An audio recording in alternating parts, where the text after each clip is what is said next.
नमस्कार। आज हम लोग देखेंगे कक्षा 10 यूपी बोर्ड के विज्ञान विषय का सिलेबस।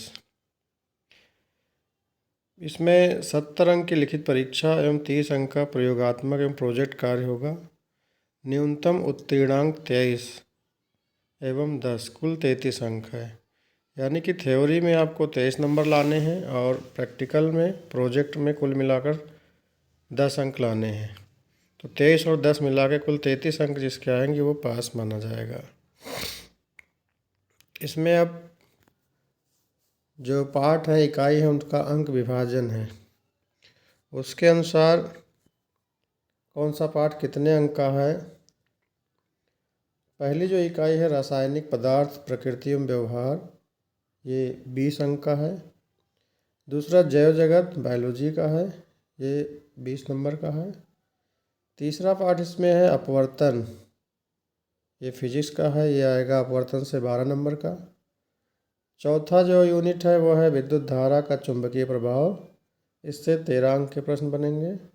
और पांचवा जो यूनिट है प्राकृतिक संसाधन, इसमें 5 अंक के प्रश्न आएंगे। तो कुल हो गए 70 अंक।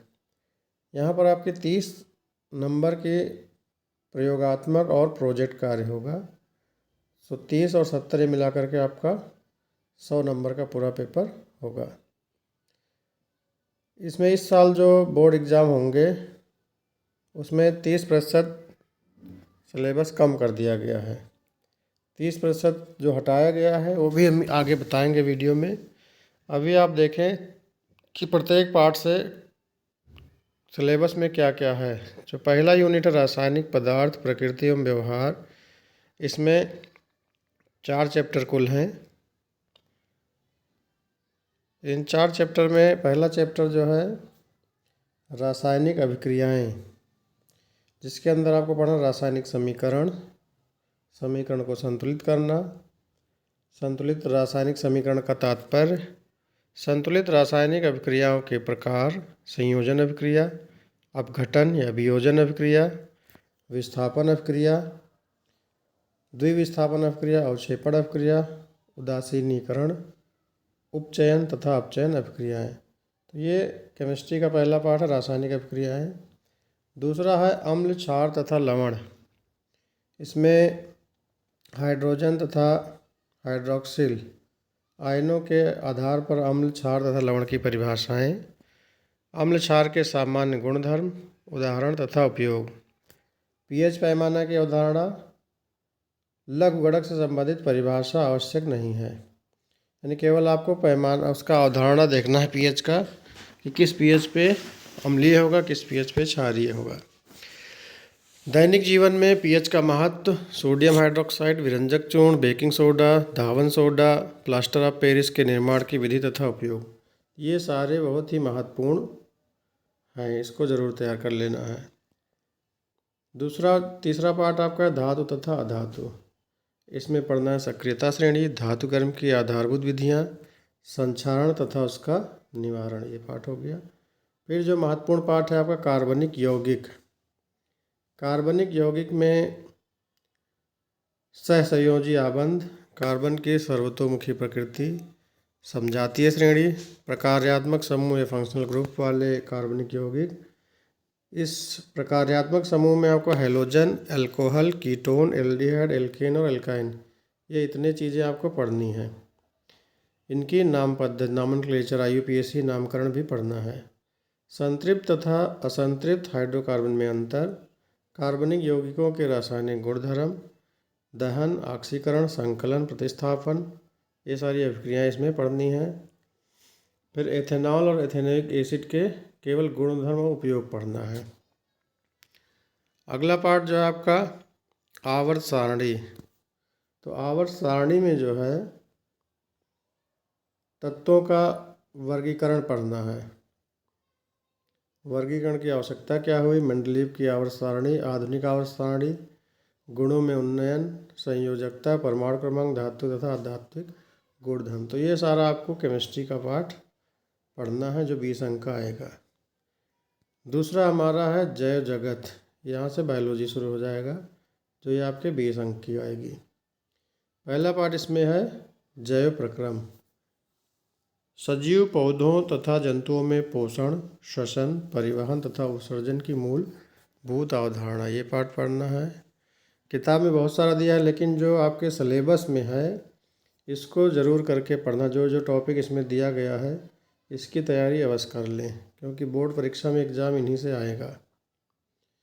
प्रजनन, जंतुओं तथा पौधों में प्रजनन, लैंगिक तथा अलैंगिक प्रजनन, प्रजनन स्वास्थ्य, आवश्यकताएं तथा परिवार नियोजन की परिवार नियोजन की विधियां हैं। सुरक्षित यौन में एचआईवी, प्रसूति तथा जनन स्वास्थ्य आएगा।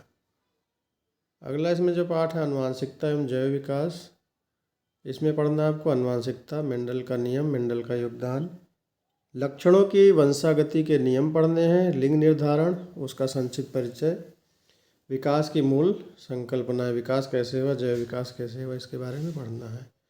तीसरी इकाई आपकी है प्राकृतिक घटनाएं, समृद्धियाँ। इसमें ये फिजिक्स का पाठ यहाँ से शुरू हो जाता है।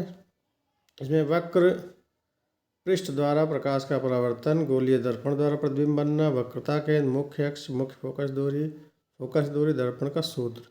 खास बात यह है कि आपके सिलेबस में इसका डेरिवेशन या निगमन नहीं है दर्पण के सूत्र का, आप सीधे से दर्पण का सूत्र याद कर सकते हैं। फिर अपवर्तन 12 नंबर का आएगा। अपवर्तन में अपवर्तन का नियम, अपवर्तनांक, गोलीय लेंस द्वारा अपवर्तन, गोलीय लेंस द्वारा प्रतिबिंब का बनना, लेंसों द्वारा प्रतिबिंब बनाने के नियम या लेंस शोध। यहाँ भी आपकी जो डेरिवेशन व्युत्पत्ति आवश्यक नहीं है, तो इससे आपका और आसान हो जाएगा। फिर मानव नेत्र में लेंस का कार्य, दृष्टि दोष एवं निवारण, गोलीय दर्पण तथा लेंसों का अनुप्रयोग। इसमें यहाँ से प्रश्न जरूर आता है, दृष्टि दोष और निवारण। प्रिज्म द्वारा प्रकाश का अपवर्तन, प्रकाश का विक्षेपण, ये भी पढ़ना है।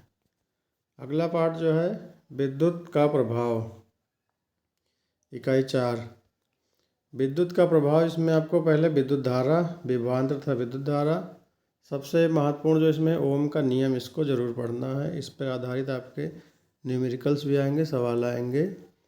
प्रतिरोध, प्रतिरोधकता कारक, जिन पर किसी चालक का प्रतिरोध निर्भर करता है, ये भी बहुत महत्वपूर्ण है। किन किन कारणों पर किसी चालक का प्रतिरोध निर्भर करता है।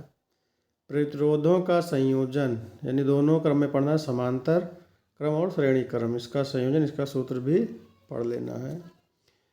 एवं विद्युत धारा का ऊष्मीय प्रभाव तथा विद्युत शक्ति, PVI, पावर, वोल्टेज और करंट तथा रेजिस्टेंस R में अंतर संबंध भी पढ़ना है। अगला जो पाठ है आपका, इसमें विद्युत धारा का चुंबकीय प्रभाव। तो विद्युत धारा का चुंबकीय प्रभाव आएगा 13 नंबर का। इसमें क्या पढ़ना है, चुंबकीय क्षेत्र, क्षेत्र रेखाएं, किसी विद्युत धारावाही चालक के कारण चुंबकीय क्षेत्र, परिनालिका में प्रवाहित विद्युत धारा, परिनालिका क्या होती है इसका भी प्रश्न आता है, और परिनालिका में प्रवाहित विद्युत धारा के कारण चुंबकीय क्षेत्र उत्पन्न होता है। चुंबकीय क्षेत्र में किसी विद्युत धारावाही चालक का बल, फ्लेमिंग का बाएं हाथ का नियम, विद्युत मोटर, विद्युत चुंबकीय प्रेरण, प्रेरित विभवांतर, प्रेरित विद्युत धारा, फ्लेमिंग के दाएं अंगूठे का नियम, दाएं हाथ के अंगूठे का नियम, विद्युत जनित्र या विद्युत जनरेटर, और दृष्ट धारा तथा प्रत्यावर्ती धारा, AC और DC करंट, और उसमें अंतर, प्रत्यावर्ती धारा, आवृत्ति, इसको पढ़ना है। इकाई 5 जो आपकी है, आखिरी इकाई है प्राकृतिक संसाधन, ये आएगी आपकी 5 नंबर की। इसमें ऊर्जा के स्रोत, ऊर्जा के विभिन्न रूप, ऊर्जा के परंपरागत, गैर परंपरागत स्रोत, जीवाश्मी ईंधन, सौर ऊर्जा, पवन ऊर्जा, जल तथा ज्वारीय ऊर्जा, नाभिकीय ऊर्जा, नवीकरणीय ऊर्जा, अनवीकरणीय ऊर्जा के स्रोतों की तुलना। इसमें से प्रश्न आपका जो बहुत अक्सर पूछा जाता है वो है परंपरागत तथा गैर परंपरागत ऊर्जा स्रोत क्या हैं, उसमें अंतर क्या है, या इसी तरह नवीकरणीय तथा अनवीकरणीय ऊर्जा के स्रोतों की तुलना, या उसमें अंतर आ सकता है। हमारा पर्यावरण अगला पाठ है, पर्यावरणीय की समस्याएं, अपशिष्ट उत्पादन तथा उसका निवारण, जैव निम्नीकरण तथा जैव अनिम्नीकरणीय पदार्थ, यही इस पाठ से इम्पॉर्टेंट है। जैव निम्नीकरण पदार्थ क्या है, अजैव निम्नीकरण पदार्थ क्या है, इसका अंतर क्या है दोनों में।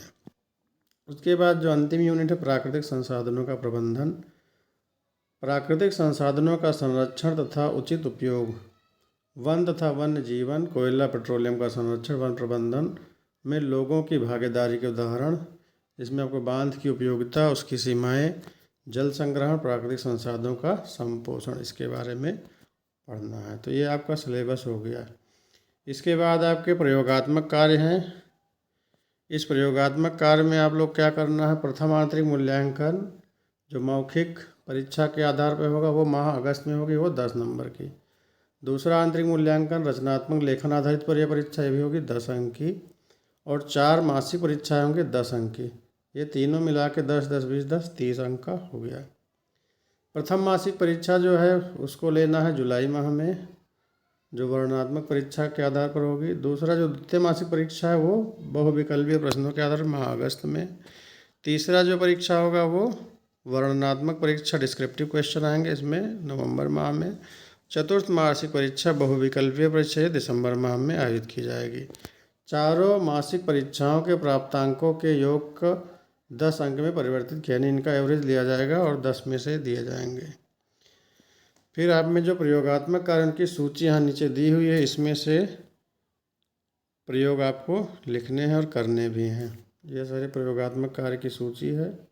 और फिर प्रोजेक्ट जो कार्य हैं, प्रोजेक्ट के कार्य की भी सूची दी हुई है। यहाँ से ये है प्रोजेक्ट कार्य की सूची, यहाँ से ये 15 नंबर के आएगा। इसमें फिजिक्स, केमिस्ट्री, बायोलॉजी तीनों में से एक एक प्रोजेक्ट बनाना होगा। इस सूची में से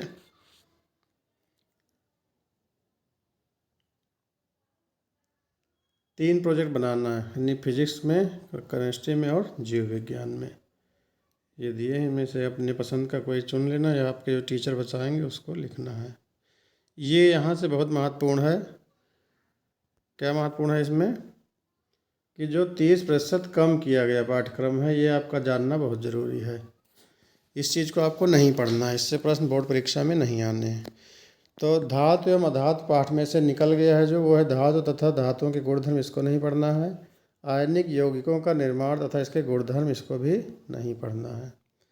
तत्वों का आवर्त वर्गीकरण, तत्वों के वर्गीकरण के प्रारंभिक प्रयास में डॉवर्नियर के त्रिक, न्यूलैंड्स का अष्टक नियम, इसको नहीं पढ़ना है। पौधों तथा जंतुओं में नियंत्रण संबंध में ये पूरा पाठ ही हटा दिया गया है। प्राकृतिक संसाधन में ऊर्जा के स्रोत में आपको बायोगैस नहीं पढ़ना है। हमारा पर्यावरण पारितंत्र, ओजोन परत का अपक्षय, ये भी नहीं पढ़ना है। आवर्धन लेंस की क्षमता, ये भी नहीं पढ़ना है। प्रकाश का प्रकीर्णन, दैनिक जीवन में अनुप्रयोग, ये भी सिलेबस से कट गया है। विद्युत का प्रभाव, इसमें क्या करना है, दैनिक जीवन में उपयोग, दैनिक जीवन में इसका उपयोग, ये नहीं पढ़ना है। विद्युत धारा का चुंबकीय प्रभाव में दिष्ट धारा की तुलना में प्रत्यावर्ती धारा के लाभ, यानी डीसी की जगह एसी का क्या लाभ है, और घरेलू परिपथ ये नहीं आएगा। तो इस तरह से आपका पूरा सिलेबस हुआ, इसके हिसाब से अपनी तैयारी कर सकते हैं। जो 30% पाठ कम किया गया है उसको आप छोड़ सकते हैं, उसको नहीं पढ़ना है।